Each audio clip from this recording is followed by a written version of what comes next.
تو اس کے لیے بھی ان کو ایک ایسے معاون کی ضرورت تھی. تو ظاہر سی بات ہے بنیامین اس میں بہت موزوں شخص تھے. تو یہ 2-3 فیکٹرز ممکن ہے کہ ہو سکتے ہیں جس کی وجہ سے انہوں نے چاہا کہ بنیامین ان کے پاس میں رہے. اور ایک یہ بھی تھا کہ بھائیوں کو جو پچھلی بار بھی جو بات آئی کہ بھائیوں کے اوپر اپنی آئیڈینٹی کو انہوں نے ریویل نہیں کیا, اس کی بہت ساری حکمتیں اس سے پہلے کے ایپیسوڈ میں بھی آئی ہے. اس میں ایک بات یہ بھی تھی کہ یوسف علیہ السلام کو یہ لگتا تھا کہ بھائیوں کا جو معاملہ ہے مطلب ایک وقت تھا کہ بھائیوں کے پاس طاقت اور اقتدار تھا,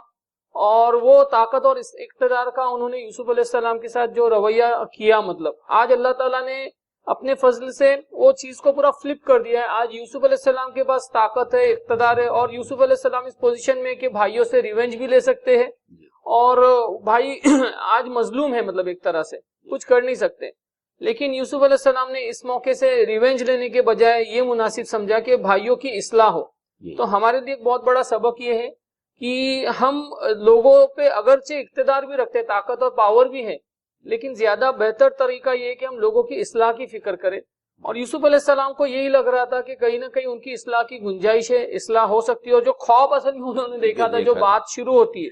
اور سید قطب نے اس طرف رہنمائی کی ہے کہ وہ جو 12 ستارے کے اندر جو بات ہے وہ ان کے بھائیوں کا بھی تذکرہ ہے, نہیں اللہ تعالیٰ ان کو بھی عروج دینے والا ہے. تو ظاہر سی بات ہے جب اللہ تعالیٰ ان کو بام عروج پہ پہنچانے والے ہیں تو اس سے پہلے ان کی اصلاح بھی ہونا بہت زیادہ ضروری ہے. تو یوسف علیہ السلام صحیح موقع کا بھی انتظار کر رہے کہ ہو سکتا ہے کچھ وقت گزرنے پہ ان کے دل نرم ہو جائیں گے, وہ عاجز ہو جائیں گے, وہ اپنی غلطی پر نادم ہو جائیں گے, اور پھر صحیح موقع پر وہ اپنی آئیڈینٹی بھی ان کے سامنے ظاہر کریں گے. تو مجھ کو لگتا ہے یہاں تک یہ بات تھی. اب یہاں پہ جو آیت کے اس میں جو بات آئی ہے کہ انہوں نے سب سے پہلے اپنے بھائیوں کی تلاشی لی اور پھر اپنے سگے بھائی بنیامین کی لی. تو اس کی کیا حکمت؟ اس کی حکمت تو یہی ہو سکتی تھی کہ اگر وہ فوراً سب سے پہلے بنیامین کے سامان کی یا زنبیل کی تلاشی لیتے اور اس میں بادشاہ کا پیمانہ مل جاتا تو ان کو ایسا لگتا کہ یہ ایک بنا بنایا منصوبہ ہے, اور وہ چاہتے تھے کہ ان کو یہ نہیں سمجھ میں آیا یا وہ ایسا نہیں سمجھے یا ایسا پرسیو نہیں کرے کہ یہ ایک بنا بنایا منصوبہ ہے جس کے تحت جو ہے بنیامین کے بارے میں کچھ بات یا بنیامین کے بارے میں کچھ تدبیر کی جا رہی ہے. سب سے پہلے ان کے بھائیوں کے سامان کی تلاشی لی گئی, اور ظاہری بات ہے کہ وہ پیمانہ بنیامین کے سامان میں رکھا گیا تھا تو دوسرے بھائیوں کے سامان میں وہ پیمانہ ملنے کی کوئی گنجائش نہیں تھی. تو اب وہ پورا جو اللہ تعالیٰ کی طرف سے جو تدبیر تھی, وہ تدبیر کا یہ حصہ تھا کہ پہلے جو ہے تمام بھائیوں کے سامان کی تلاشی لی گئی اور آخر میں بنیامین کے سامان کی تلاشی لی گئی اور اس میں سے وہ پیمانہ برآمد ہوا. جی, مطلب ایک ایسا نہیں لگنا چاہیے کہ everything was set up پورا, مطلب ایک نیچرل طریقے سے لگنا چاہیے کہ سچ میں ایسا کچھ ہوا, اور ہوا بھی ویسا ہی. مطلب ایکچولی جو ہم لوگ دیکھتے ہیں واقعات کی جو ترتیب ہے, جو جس طرح کے ایونٹس ہوئے اس میں, یعنی بادشاہ کا جو یہ تھا ناپنے کا جو یہ تھا, وہ جیسے ہی مس ہوتا ہے پیمانہ, ایک شاہی اس کو میسج ملتا ہے یا وہ نگران جو ہوتا ہے وہ دیکھتا ہے کہ ارے بادشاہ کا یہ گیا, اور فوراً جو قافلہ جا رہا تھا وہ ان کا قافلہ تھا, فوراً وہ آواز لگاتا ہے پورے قافلے والوں کو, ہو سکتا ہے ان کے ساتھ اور بھی لوگ ہوں گے کہ تو قافلے والوں تم چور ہو. پھر وہ بات آتی ہے. اب اس کے بعد جو یہاں پہ بات آ رہی ہے آیت کے اندر وہ یہ کہ اللہ تعالیٰ یہاں پہ فرما رہے کہ اس طرح ہم نے یوسف علیہ السلام کی تائید اپنی تدبیر سے کی. تو سوال یہ ہے کہ اللہ تعالیٰ نے کون سی تدبیر اختیار کی ہے وہاں پہ؟ اس تدبیر کے بارے میں مفسرین نے بہت ساری باتیں لائی ہیں.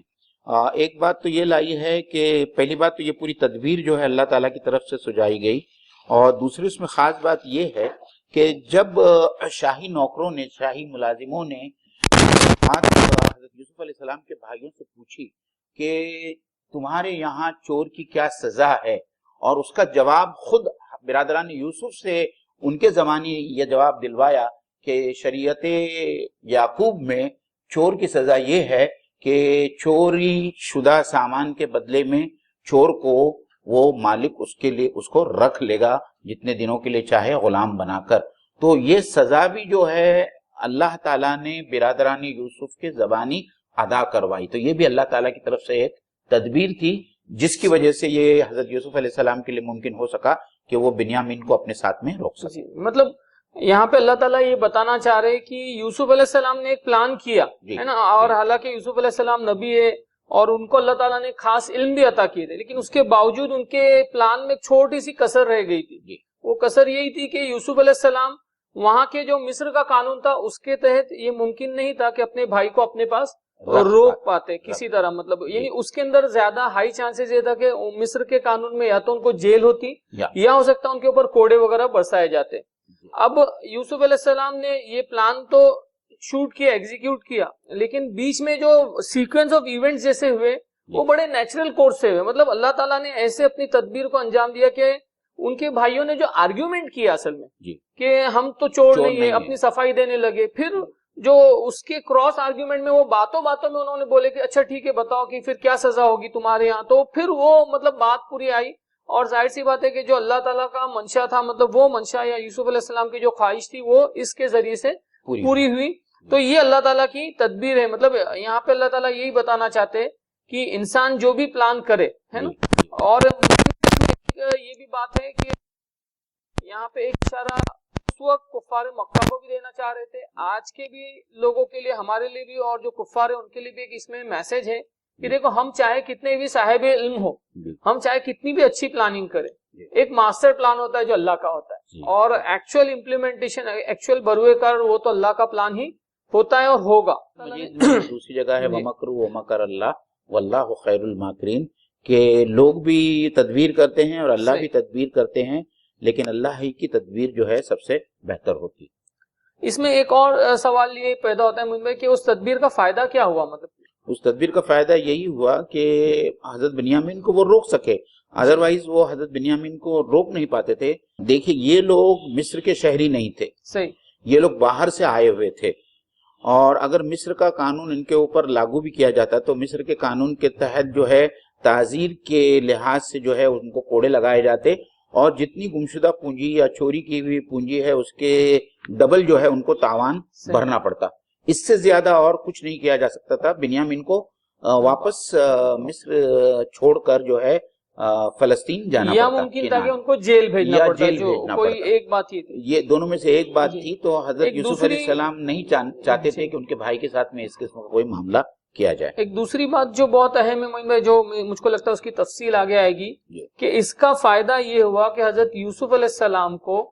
مطلب حضرت ابراہیم علیہ السلام کی جو شریعت تھی اس پہ عمل کرنے کا موقع ملا، نہ کہ مصر کا جو قانون رائج تھا. یعنی نبی کے لیے جو آگے اللہ تعالیٰ نے اس کی تفصیل بیان کی. تو یہ دوسرا فائدہ ہم لوگ یہاں پہ صرف اس کو ٹچ کرتے،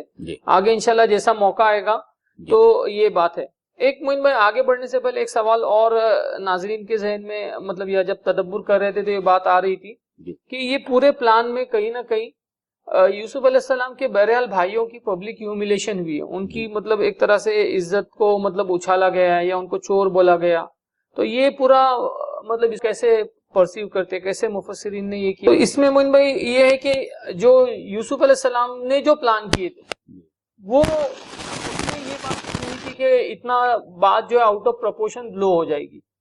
ان کا پلان یہ تھا کہ بہت محدود انداز میں وہ رکھ دیں گے اور پھر ان کو تھوڑا سا اتنے حد تک روک کر چیزوں کو یہ کر کے اپنے بھائی کو صرف بچا لیں گے. لیکن یہ اللہ تعالیٰ کا پورا سکیم تھا کہ یہ چیز ایسی ہو، مطلب ان کو ابھی نفس کو کہیں نہ کہیں ذکر پہنچے، کہیں نہ کہیں ان کو چیزوں کو سوچنے کے اوپر مجبور ہو. تو یہ پورا اللہ تعالیٰ کی سکیم آف تھنگس تھی کہ یہ چیزیں اس طریقے سے رونما ہوئی. ٹھیک ہے نا؟ تو ہم لوگ آگے جو بات آ رہی ہے وہ یہ کہ اس کا یہ کام نہ تھا کہ بادشاہ کے دین یعنی مصر کے شاہی قانون میں اپنے بھائی کو پکڑتا، اللہ یہ کہ اللہ ہی ایسا چاہے. تو اب ظاہر سی بات ہے کہ یہاں پہ بہت اہم کچھ باتیں آ رہی ہے. ایک تو جو اصطلاح استعمال کر رہے اللہ تعالیٰ، وہ دین کی اصطلاح استعمال کر رہے، اور وہ کس کے لیے استعمال کر رہے؟ قانون ملکی کے لیے، لا آف دا لینڈ کے لیے دین کا اصطلاح استعمال ہو رہی ہے. اور عام جو مسلمان یا عام جو لوگوں کے ذہنوں میں دین یعنی ہم عبادت کے لیے لیتے، تو یہاں پہ اس کو آپ کیسے پرسیو کریں گے؟ تو دین بہت ہی وسیع اصطلاح ہے، اور یہ ہماری خام خیالی ہے، یا مجھے یہ کہنا چاہیے کہ جن لوگوں کے پاس میں دین کا ایک بہت ہی محدود تصور ہے، وہ تصور کسی دوسرے آرگنائز ریلیجن کے جیسا ہے کہ دین سے مراد ہمارا انفرادی قانون عبادت اور دوسرے اس قسم کے نماز، روزہ، حج وغیرہ، اس تک جو ہے دین کو سمیٹ کر رکھ دیا گیا یا مذہب بنا دیا گیا ہے. اسلام دین کا جو تصور پیش کرتا ہے وہ ایک بہت ہی ہمہ جہتی اور ہماگیر تصور ہے. اس دین کے اندر انسانی زندگی کا ہر شعبہ جو ہے اس کا احاطہ ہوتا ہے، یہاں تک کہ ملکی قانون کا بھی اسی طریقے سے اس کے اندر احاطہ ہوتا ہے. یعنی دین یہ نہیں ہے کہ ہم کس طریقے سے عبادت کریں یا ہم کس طریقے سے روزہ رکھیں یا نماز پڑھیں. دین میں یہ بھی شامل ہے کہ اللہ کا قانون کس طریقے سے اس کے بندوں پر اس زمین پر نافذ کیا جائے. تو ایک تو دین جمہور ہوتا ہے جس کو عام طور پر استعمال کیا جاتا ہے، اور دوسرا ہے دین اللہ کا دین. سورہ نصر میں بھی آیا ہے یدخلون فی دین اللہ افواجا، اللہ کے دین میں لوگ جوق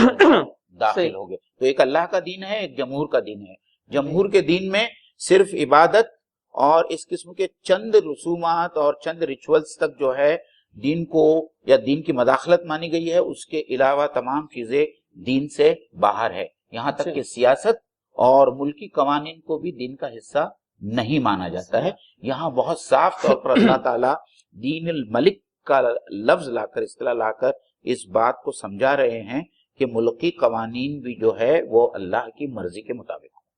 مطلب یہاں پہ اللہ تعالیٰ نے اصل میں لفظ جو دین لائے ہیں ہے نا، اس کا استعمال کر کے اللہ تعالیٰ نے اس کی وسعت بتائی کہ کتنی ڈیپتھ اور کتنی گہرائی ہے اس میں. اللہ تعالیٰ نے دیکھیں نا کس چیز کے لیے، لا آف دا لینڈ کے لیے اللہ تعالیٰ نے لفظ دین استعمال کیے ہیں. اور عام پرسپشن، عام ذہن یہ ہے کہ دین جو ہے وہ صرف عبادت کا نام ہے. تو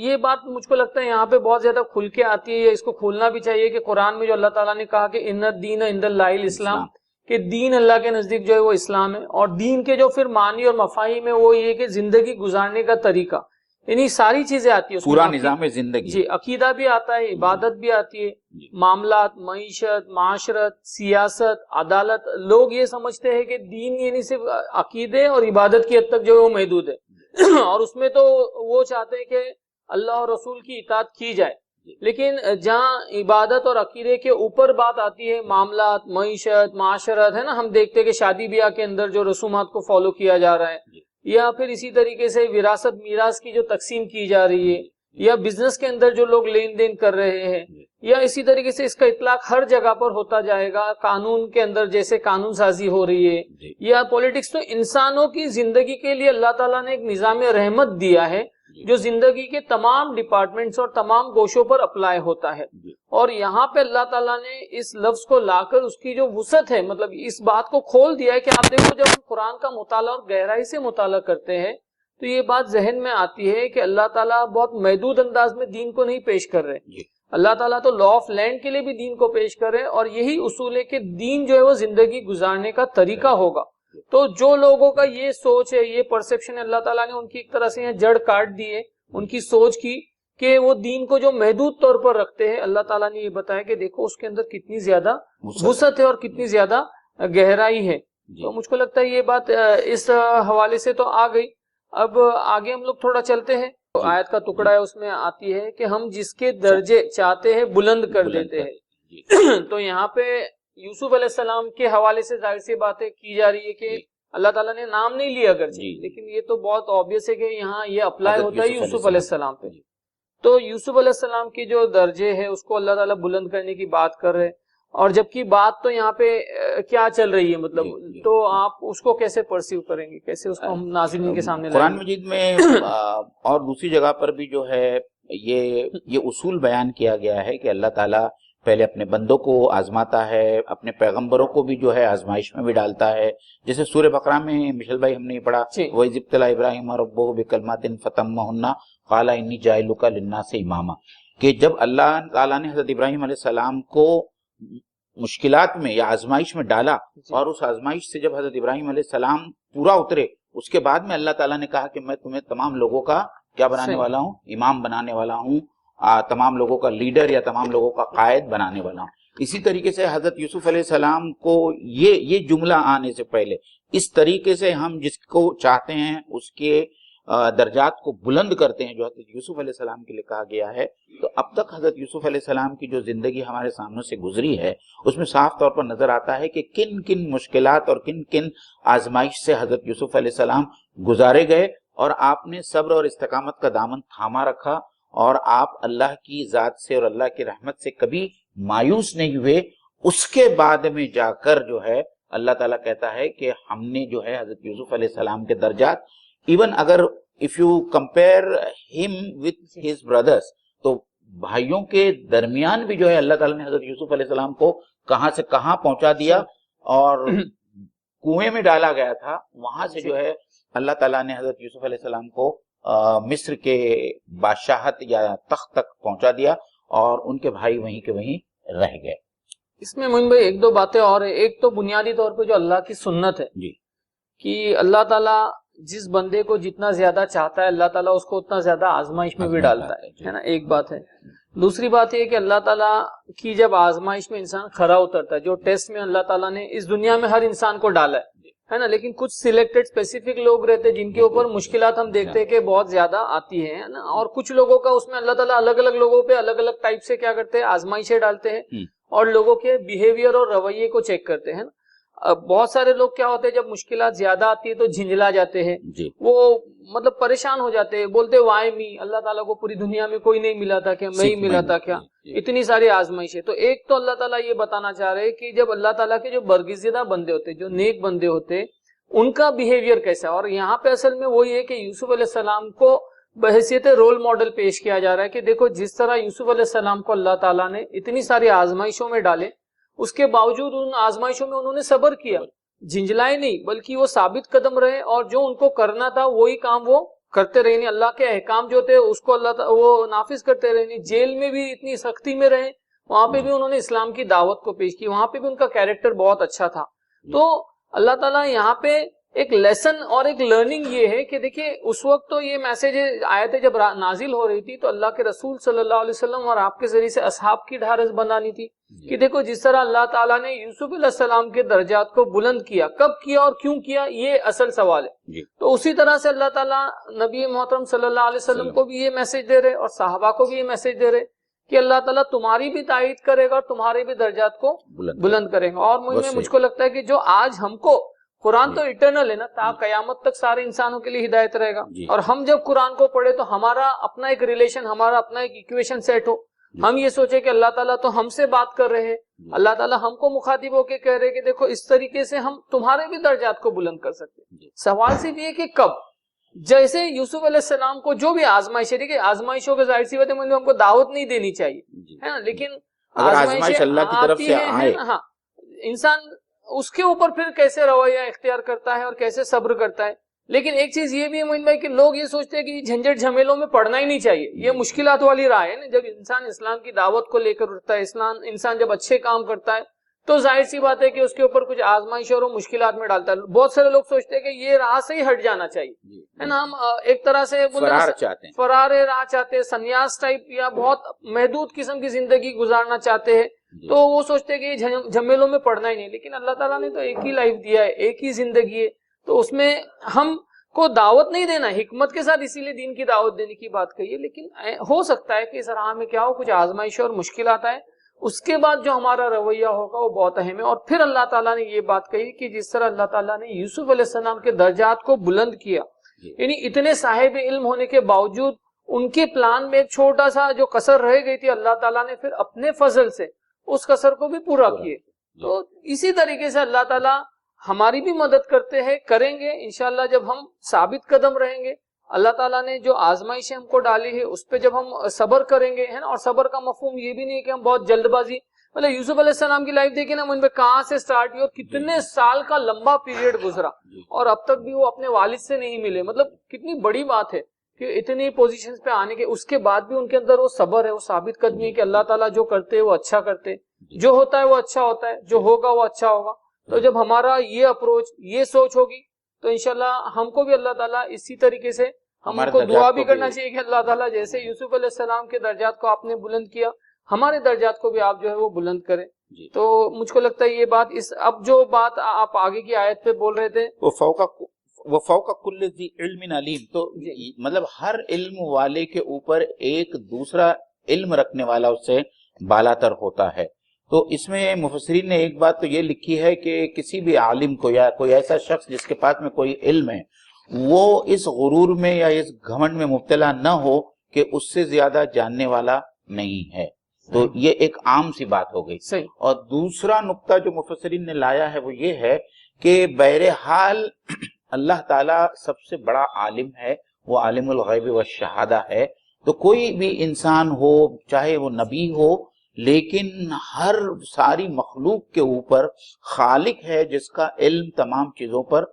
محیط ہے، اور وہ سب سے زیادہ علم رکھنے والا ہے. ان میں ایک سوال یہ کہ کیا یہ بات صرف علم کی حد تک محدود ہے، یا مطلب باقی جیسے اللہ تعالیٰ نے کسی کو اور اختیارات دیے ہیں، پاور بھی دیا ہے، دوسری چیزیں بھی، تو اس پر بھی اس کا اطلاق ہوتا ہے کیسے؟ دیکھیں یہاں تو صرف علم کی بات ہو رہی ہے، لیکن جو ہمارا بنیادی یہ ہے، ہمارا عقیدہ ہے، ہم تو اللہ تعالیٰ کو اور اللہ تعالیٰ کی جتنی صفات آئی ہیں ان صفات میں ان تمام چیزوں کا تذکرہ ہے اور ذکر ہے کہ اللہ تعالیٰ علی کل شیء قدیر ہے، اللہ تعالیٰ کو غیب کی تمام باتیں معلوم ہے، اللہ تعالیٰ جو چاہتا ہے اس کو کن کہتا ہے تو وہ ہو جاتی ہے، اللہ تعالیٰ بہت متکبر اور جبار ہے. یہ تمام صفات جو ہے اللہ تعالیٰ کی، مطلب ایک اللہ تعالیٰ کی ذات ایسی ہے، لیس کمثلہ شیء، جو قرآن مجید میں ایک آیت آئی ہے کہ اللہ تعالیٰ کے جیسے اور کوئی چیز نہیں، کوئی ہستی اللہ تعالیٰ کی طرح نہیں ہو سکتی. تو اس کے اندر اللہ تعالیٰ کی صفات کا کما حقہ جو ہے وہ بیان آ گیا. یہاں جو ہے صرف علم سے جو ہے یہ کیا گیا ہے، بات کی گئی ہے. تو ہم لوگ آیت کو مطلب رہ کر اس پہ ہی یہ کریں. جو بات صرف ذہن میں سوال آیا تو میں چاہ رہا تھا کہ وہ ہو سکتا ہے اور لوگوں کے بھی ذہن میں ہے تو وہ کلیئر ہو جائے. میں آگے بڑھنے سے پہلے نا، یہ اتنی آیت نمبر 76 کے حوالے سے کچھ سوالات اور ریز ہوتے ہیں. میں چاہتا ہوں کہ ہم لوگ اس پر بھی تھوڑا سا ڈسکس کر لیں. کہ ایک سوال یہ ہے کہ یوسف علیہ السلام کو تو اب ایک طرح سے اقتدار ملا ہے نا، یوسف علیہ السلام نبی ہے، اور یہ جو فیز ہے جہاں وہ غلہ تقسیم کر رہے ہیں، مطلب ان کو اقتدار مل کے بھی ایک اچھا خاصا وقت، کچھ 7-8 سال 10 سال کا وقت گزر چکا ہے، اور اب تک جو آیت سے سمجھ میں آ رہا ہے کہ وہاں پہ لا آف دا لینڈ مصری قانون نافذ ہے. تو یوسف علیہ السلام نے اللہ کے قانون کو کیوں نافذ نہیں کیا؟ تو اس کا جواب مولانا مودودی نے بہت خوبصورت طریقے سے دیا ہے. انہوں نے کہا ہے کہ جو دنیا میں یا کسی ملک میں جو قوانین کی تبدیلی آتی ہے اور وہ معاشرے کی جو تبدیلی آتی ہے وہ اوور نائٹ نہیں آتی، اس کو جو ہے تدریج کے ساتھ میں جو ہے لاگو کرنا پڑتا ہے. حضرت یوسف علیہ السلام تو 7 سال جیل میں رہے، اس کے بعد میں 7 سال کا جو قحط سالی کا موقع تھا، اور اس کے بعد میں 7 سال جو ہے وہ اس کے آئے،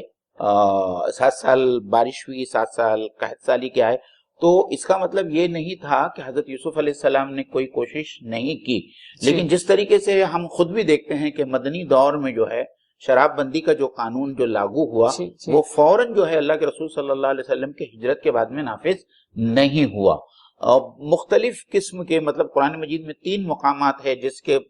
بارے میں مفسرین کی یہ شرح آئی ہے کہ تدریج کے ساتھ میں پہلے ان کو ذہنی طور پر تیار کیا گیا اور ان کو بتایا گیا کہ شراب ایک بری چیز ہے اور شراب جو ہے اس کے یہ نقصانات ہے، اور پھر تیسری بات جو ہے مسلمانوں کو اور ایمان والوں کو حکم دیا گیا کہ اب تم شراب کو چھوڑ دو. تو کسی بھی ملک میں یا کسی بھی جگہ میں قانون کو نافذ کرنے سے پہلے اس کے لیے جو ہے ایک انوائرمنٹ تیار کرنا پڑتا ہے، لوگوں کو یہ ذہنی تیاری کرانا پڑتا ہے، اور اس کے بعد میں جو ہے پوری طور پر جو ہے اللہ کا قانون اس کے اوپر نافذ ہو سکتا ہے. ورنہ ہم دیکھتے ہیں آج دنیا میں بہت سارے دوسرے ممالک ہے جو کہتے ہیں کہ ہمارا مسلم ملک ہے یا اسلامی ملک ہے، لیکن وہاں آپ اسلامی قوانین کو نہیں پائیں گے کیونکہ لوگ ذہنی طور پر اسلامی قوانین کو ماننے کے لیے تیار نہیں ہیں. تو مولانا مودودی نے یہی کہا ہے کہ اس کا مطلب یہ نہیں ہے کہ حضرت یوسف علیہ السلام جو ہے اللہ کا قانون وہاں نافذ کرنا نہیں چاہتے تھے یا اس وقت تک نہیں کر سکے تھے، وہ کر رہے تھے، لیکن وہ اس سٹیج پر نہیں آئے تھے جہاں پورا کے پورا مطلب جس کو ہم نے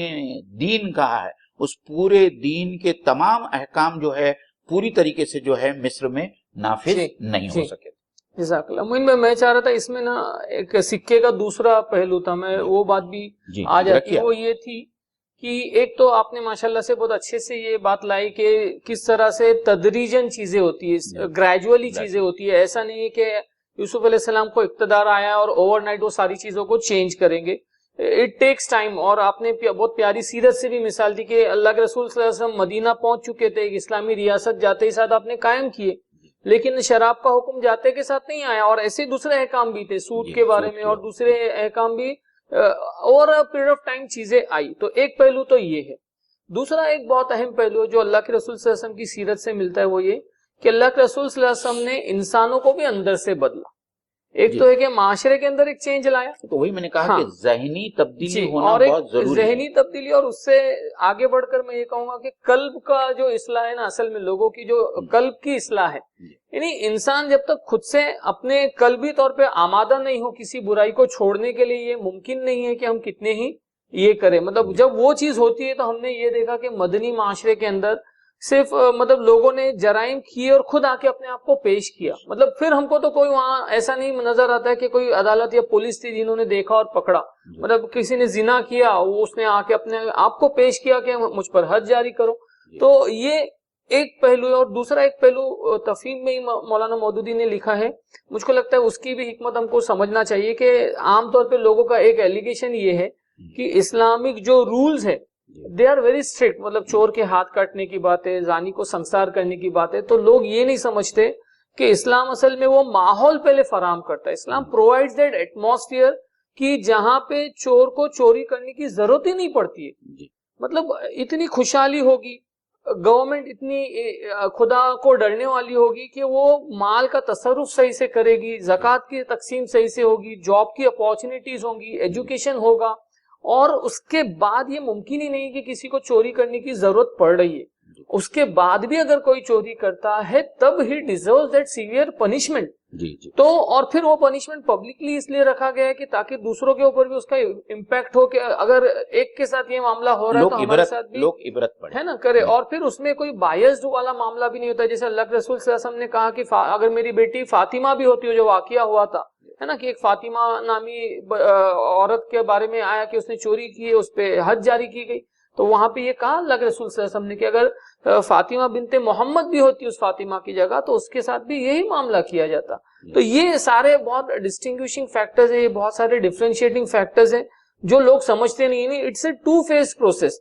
لوگوں کی اندر سے اصلاح ہوگی اور پھر سماج کے اندر وہ ساری چیزوں کے لیے گراؤنڈز بنائے جائیں گے, ویسے ریسورسز اویلیبل کیے جائیں گے, اینڈ اٹ ٹیکس ٹائم. مطلب یہ اوور نائٹ ہونے والا کام نہیں ہے, لیکن یہ سمجھنا چاہیے کہ بہرحال یہ نظام رحمت ہے, انسانیت جس کی متلاشی ہے, اور یہ گیون بائی گاڈ ہے نا. اگر اللہ تعالیٰ نے اس پورے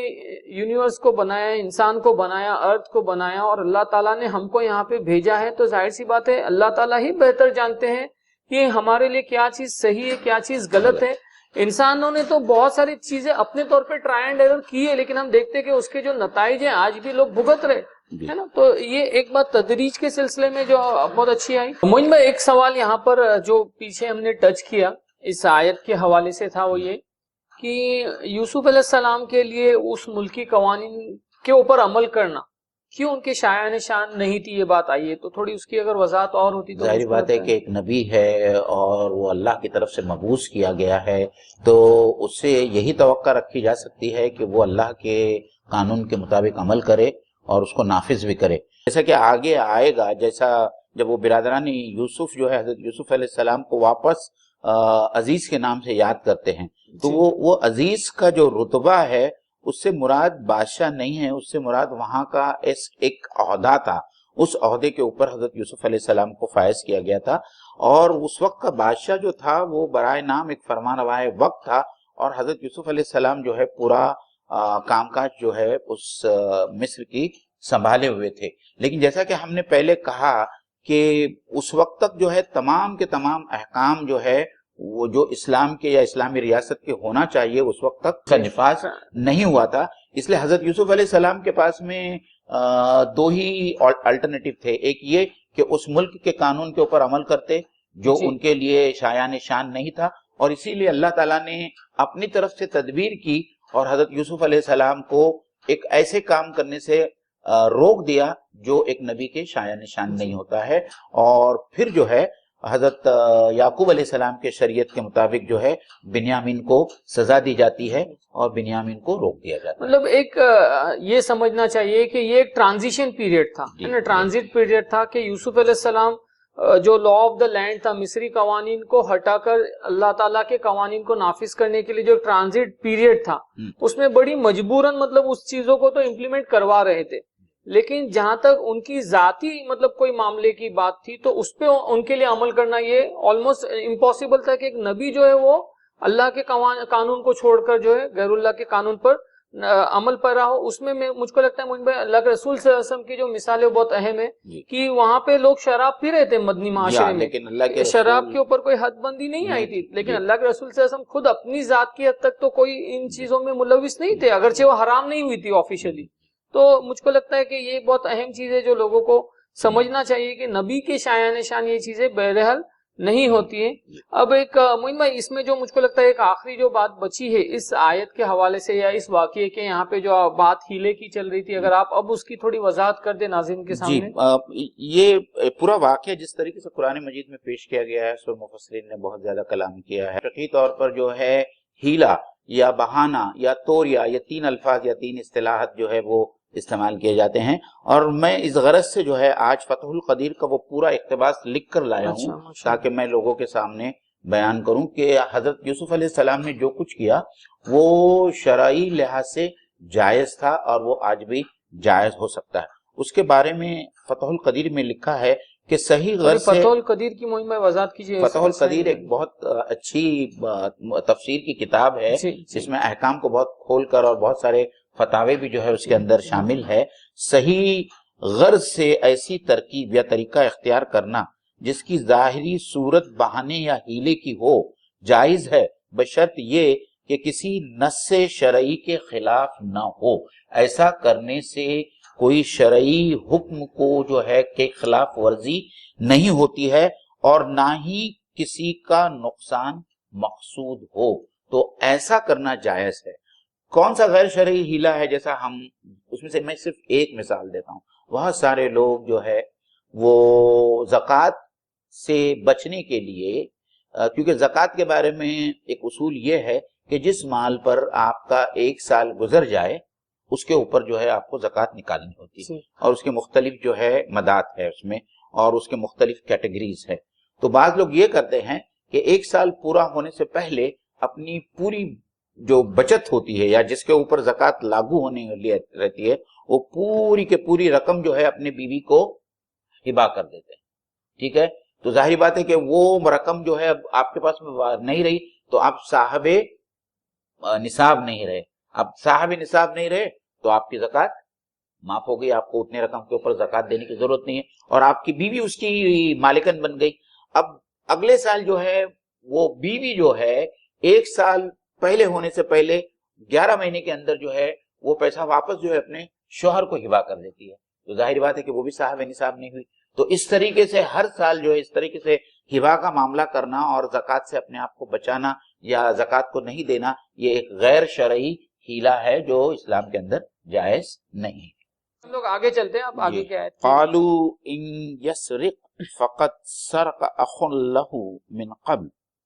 فأسرها يوسف في نفسه ولم يبديها لهم قال انتم شر مكانا والله اعلم بما تصفون. ان بھائیوں نے کہا یہ چوری کرے تو کچھ تعجب کی بات بھی نہیں, اس سے پہلے اس کا بھائی یوسف علیہ السلام بھی چوری کر چکا ہے. یوسف علیہ السلام ان کی یہ بات سن کر پی گیا, حقیقت ان پر نہ کھولی, بس زیر لب اتنا کہہ کر رہ گیا کہ بڑے ہی برے ہو تم لوگ, میرے منہ در منہ مجھ پر جو الزام تم لگا رہے ہو اس کی حقیقت خدا خوب جانتا ہے. جی, تو مشل بھائی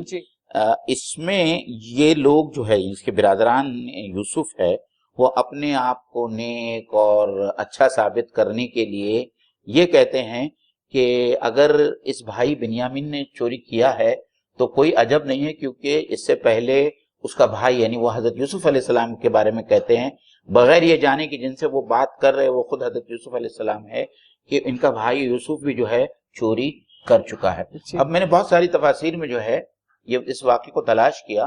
اس میں بہت سارے مفسرین نے یہ لکھا ہے کہ حضرت یوسف علیہ السلام،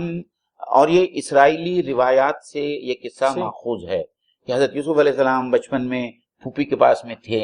اور پھوپھی جو ہے ان کو بہت چاہتی تھی، اور وہ چاہتی تھی کہ پھوپھی حضرت یوسف علیہ السلام ہمیشہ ہمیشہ ان کے پاس میں رہے. تو حضرت یعقوب علیہ السلام جب ان کو لینے کے لیے جاتے ہیں اور پھوپھی چاہتی ہے کہ یوسف نہ جائے، تو وہ اپنا کمر کا جو پٹا ہے وہ حضرت یوسف علیہ السلام کے سامان میں اسی طریقے سے چھپا دیتی ہے جس طریقے سے بادشاہ کا پیمانہ چھپایا گیا تھا. اور پھر وہاں وہ لوگ ڈھونڈتے ہیں، اور جب لوگ ڈھونڈتے ہیں تو وہ کمر کا پٹا جو ہے پھوپھی کا جو ہے وہ حضرت یوسف علیہ السلام کے سامان میں سے نکلتا ہے. تو پھر وہاں پہ بھی شریعت یعقوب کو لاگو کیا جاتا ہے، نافذ کیا جاتا ہے، اور ان کی پھوپھی جو ہے حضرت یوسف علیہ السلام کو اپنے پاس میں رکھتی ہے. اور وہ مفسرین کہتے ہیں کہ ان کی موت تک، وفات تک جو ہے حضرت یوسف علیہ السلام اپنی پھوپھی کے یہاں رہے. تو یہ سوائے مجھے ایک تفسیر کے، لیکن اس کی کوئی مجھ کو لگتا نہیں اوتھینٹک، سبوں نے مطلب صرف 2 تفاسیر میں مجھے ملا ہے، لیکن اس کے اندر بھی انہوں نے یہ ایک دم صاف طور پر لکھا ہے کہ یہ اسرائیلیات سے جو ہے یہ روایت ماخوذ ہے. صحیح طور پر جو ہے اس کا کوئی روایت ہم کو نہیں ملتی ہے کہ کیوں ان لوگوں نے حضرت یوسف علیہ السلام کے اوپر چوری کا الزام لگایا. وہ صرف جو ہے میرے خیال سے اس وقت حضرت یوسف علیہ السلام کو رجھانے کے لیے اور ان کو اپنی معصومیت اور بے گناہی ثابت کرنے کے لیے نہ صرف انہوں نے بنیامین کو چور بنایا، بلکہ انہوں نے اس کے ساتھ میں ان کے بھائی حضرت یوسف علیہ السلام کو بھی چور بتایا. مجھ کو لگتا ہے مومن بھائی ایک اور جو بات یہاں پہ آتی ہے وہ یہ ہے کہ ایک پرسیپشن جو کریٹ ہوتا ہے عام طور پہ ہے نا، یعنی ابھی یہاں پہ تو اللہ تعالیٰ یہ بتا رہے کہ دیکھو کیسے یوسف علیہ السلام تو جانتے تھے ان کے بھائیوں کو، اور وہ الزام لگا رہے. مطلب عام طور پہ کیا ہوتا ہے، ابھی 11 لوگ ہیں، 11 میں سے 10 مل کر ایک بات بول رہے، تو عام طور پہ لوگوں کو یہ لگتا ہے کہ یار یہ 10 کے 10 یہ بات بول رہے تو یہی بات صحیح ہوگی. تو جھوٹ جو ہوتا ہے نا، جھوٹ وہ ضروری نہیں ہے کہ بہت زیادہ لوگ بھی بولے تو جھوٹ کی مانیتا ہوگی اور اس کی ویلیو ہوگی. مطلب آج کے حالات میں بھی ہم دیکھتے ہیں کہ پورا مل کر، پورا میڈیا ہاؤس اگر مل کے کوئی بات کو پروموٹ کر رہا ہے، پروپوگیٹ کر رہا ہے، اور اس کو مطلب جھوٹ کو عین ممکن ہے یہ اس پر تلا ہوا ہے کہ نہیں اسی کو سچ بنایا جائے، تو یہ ضروری نہیں ہے کہ وہ سچ ثابت ہوتا ہے. مطلب تو سچ ہو مطلب. تو یہ مجھ کو لگتا ہے کہ جو ججمنٹل والی بات ہوتی ہے، یعنی ہم کسی فرد کے سلسلے میں بھی یہ بات لے سکتے ہیں کہ ہم دیکھ کر آن دا فیس آف اٹ کوئی بات کرے، یا بہت سارے لوگ اس کے بارے میں ایسا بول رہے تو ضروری نہیں ہو ایسا ہو، یا کسی اور چیز کے بارے میں بھی، یا آج اسلام کے بارے میں بھی جیسے حملے ہو رہے یا میڈیا جیسے کوششیں کر رہی ہے، ہم کو لگتا ہے کہ اس کو ان حوالوں سے بھی بات کو لینی چاہیے. تو یہ بات اس کے اندر آتی ہے، آ سکتی ہے. مجھ کو لگتا ہے وقت مومن بھائی ہو چکا ہے، ہم نے اللہ کے فضل سے 2 آیتیں اس پہ سیر حاصل واللہ عالم بما تصفون. تم جو کچھ کہہ رہے ہو اللہ تعالیٰ اس سے زیادہ واقف ہے. تو انشاءاللہ تعالیٰ اس کے بعد میں ان کے جو مکالمہ ہے جو حضرت یوسف علیہ السلام کے ساتھ میں ہوتا ہے، اور وہ کس طریقے سے حضرت یوسف علیہ السلام کو مطمئن کرانے کی کوشش کرتے ہیں، اور کس طریقے سے وہ چاہتے ہیں کہ کسی طریقے سے بنیامین کو واپس کیا جائے کیونکہ وہ حضرت یعقوب علیہ السلام کو پختہ عہد دے چکے ہیں. وہ تمام باتیں جو ہے انشاءاللہ تعالیٰ اگلی نشست میں شامل گفتگو رہے گی. تو تمام ناظرین سے یہ درخواست ہے کہ اگلی جمعرات کو ہمارے ساتھ میں دوبارہ جڑ جائیں، اور تاکہ سورہ یوسف کیا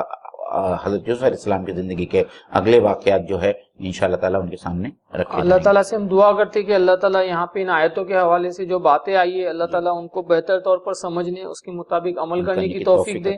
ناظرین سے گزارش ہے کہ اگر آپ کو ہمارے ایپیسوڈز پسند آتے تو اسے لائک ضرور کیجئے، سبسکرائب نہیں کیے چینل کو تو سبسکرائب کیجئے، اپنے دوست احباب کو بھی شیئر کیجئے. السلام علیکم ورحمۃ اللہ.